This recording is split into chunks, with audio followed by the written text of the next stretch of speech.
Why in the world, Grant, would Vlade Divac tell the whole free world that they had a better deal 2 days ago? Why would he divulge that?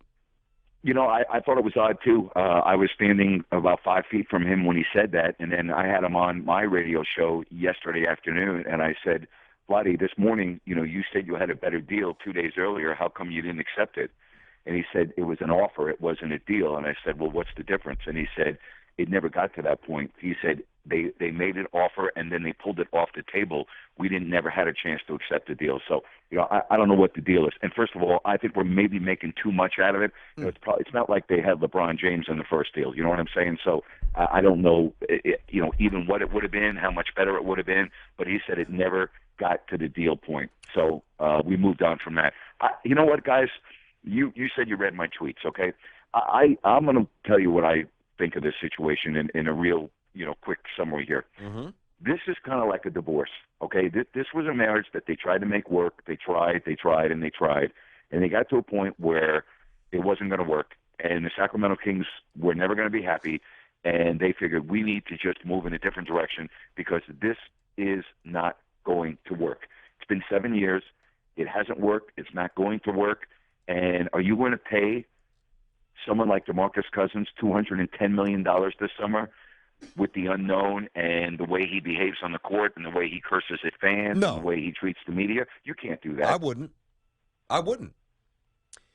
Boy, he's a confounding player, man, because the skill set, as you know, Grant, you call the games every night. He's just so He's big. amazing. He is an amazing player.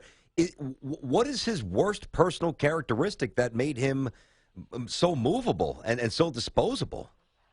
He doesn't have a filter on him. He's not able to garner his emotions and keep them inside his body. He's not able to take that breath or count to 10. I'll give you 3 examples just in the last 2 weeks. Okay, Sure. The Kings are playing the Golden State Warriors 2 weeks ago, and the Kings beat the Warriors in Sacramento in overtime. And we've got a brand new arena, and to kind of, we know how it is in Dallas. When the Cowboys come out, you've got that lounge there, and there's no partition, and they can see the players walk out of the locker room. Mm-hmm. We've got the same thing here in Sacramento. So the game ends. The Kings win in overtime. DeMarcus had a phenomenal game, and DeMarcus is walking down that corridor to get to the locker room with all the fans that are there, and there's some Warrior fans with Golden State jerseys, and he screams, F the Warriors, and gives, the middle bird with both hands as he's walking into the locker room. Then 2 days later, he picks up his 15th technical foul in a game against Chicago, and then he gets he thought he got fouled with 1 second left in the game. Dwayne Wade steals the ball, goes down and dunks, and with 1 second left in the game, he gets a second technical, which is his 16th for the year, which is an automatic 1-game suspension. So he doesn't play the next game against Boston. Sacramento plays great. They beat Boston. He comes back for the next game, and in the first half picks up his 17th technical, and now he's 1 technical away from getting another suspension. He just can't harness his emotions. He doesn't have the ability, or has not shown the ability, to take that deep breath or to walk away or to prevent catastrophe. It's always an impulsive outburst of anger and frustration that gets him in trouble. So to Grant Napear, of course, a longtime voice of the Kings out there in Sacramento, Sports Radio 1140 KHTK, also Afternoon Drive, Grant Napear Show with us here on Tiki and Tierney. Now, can the New Orleans Pelicans expect anything different than that? Will it change his scenery, change him in any way, or are we just going to see the same script somewhere else? Tiki, I've said for the last couple of years that I've said this 2-3 years ago, I didn't think the Kings were ever going to win with DeMarcus, but I thought he had a chance to win somewhere else because he has had too much entitlement here. Mm-hmm. Guys, DeMarcus Cousins was signed during the lockout, and so the season didn't even begin until December or something in that neighborhood. And before he even stepped on the floor at Arco Arena, the Kings had 2 huge, and I mean huge, gigantic banners, one on one side of the arena that had Tyreek Evans, who was the Rookie of the Year, and on the other side of the arena, when you drive in, you saw a huge, huge banner of DeMarcus Cousins. In other words, they anointed him as great before he even stepped in. The franchise, in my opinion, made a big mistake in terms of the way they gave him entitlement before he even stepped in as a 19, 20-year-old kid, and it just kept on getting longer and longer with a longer leash. So, Tiki, I think he has a chance because he's got a fresh slate. Everything's going to start new. And here's the other thing. He's now the Robin on that team. I think, Anthony Davis is the Batman, and I think he needs to go to a place where he is I don't want to say second fiddle, but maybe 1A and 1B, and he's 1B. So for that reason, I think he has a chance, but I don't know how that's going to help him in terms of the emotions that I just described, where he doesn't seem to be able to prevent himself from crossing that line. But I think he'll do very well in New Orleans. And you know what? Here's the deal. And Brandon, you said this a moment ago.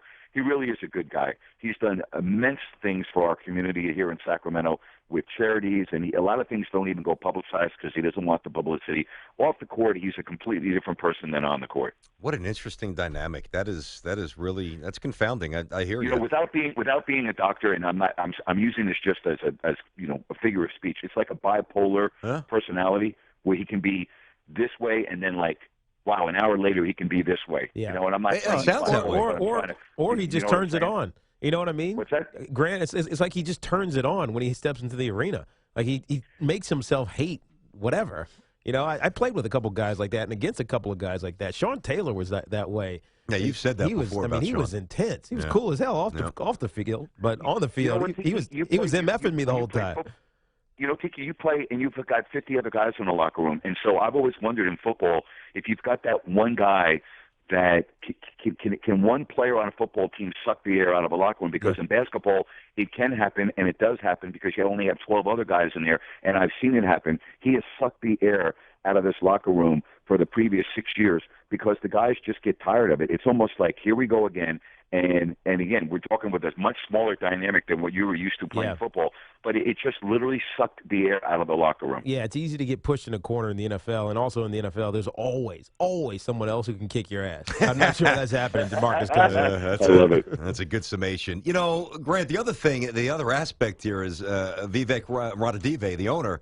An interesting take on Buddy Hield here with a comparison, at least the way it's been communicated in media, to Steph Curry. Gee, so he's either the most astute basketball mind on the planet, or he's absolutely lost. Which one is it, Buddy Hield and Steph Curry? I'm trying to figure out where that comment came from, and I've tried over the last 24 hours to find out, where that originated from, because I didn't hear that.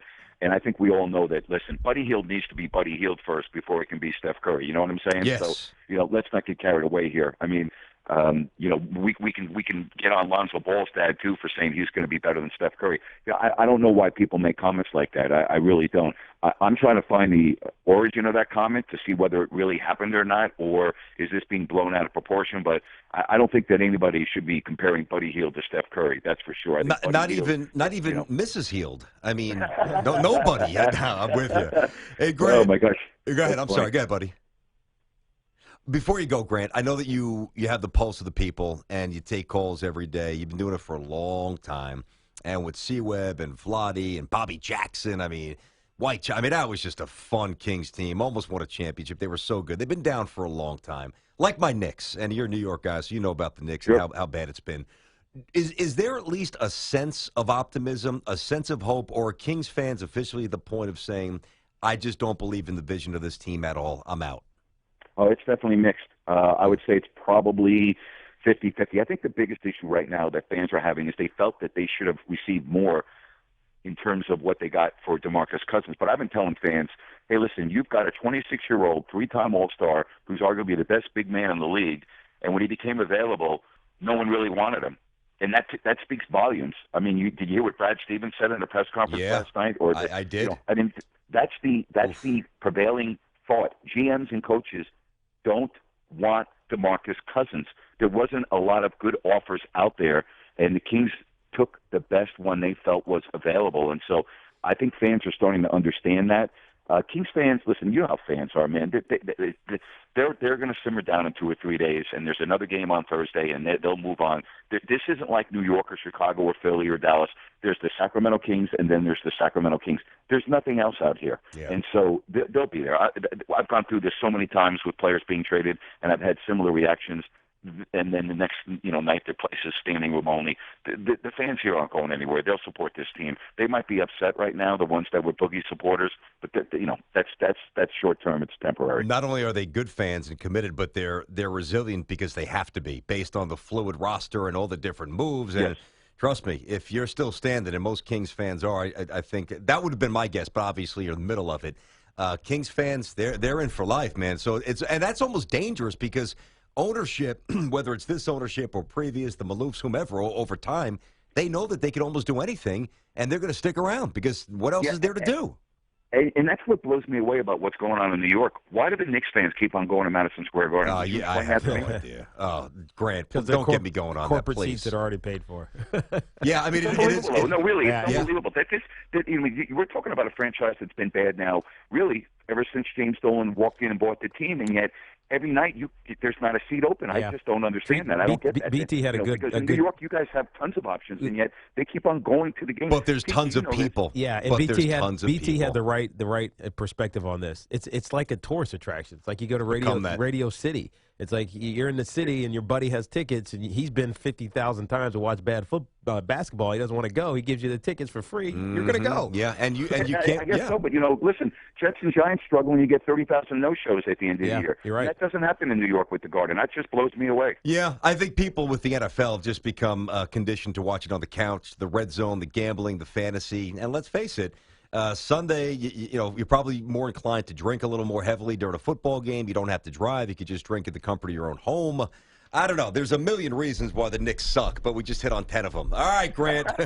really good catching up. Interesting perspective. Keep doing your thing, buddy. You're the man out there. Thank you, pal. Hey, you guys are awesome, man. I love listening to you every morning. I really do. You guys are the best. Thanks for having me on your show. Appreciate you, Grant. Thanks, Be good, Grant. brother.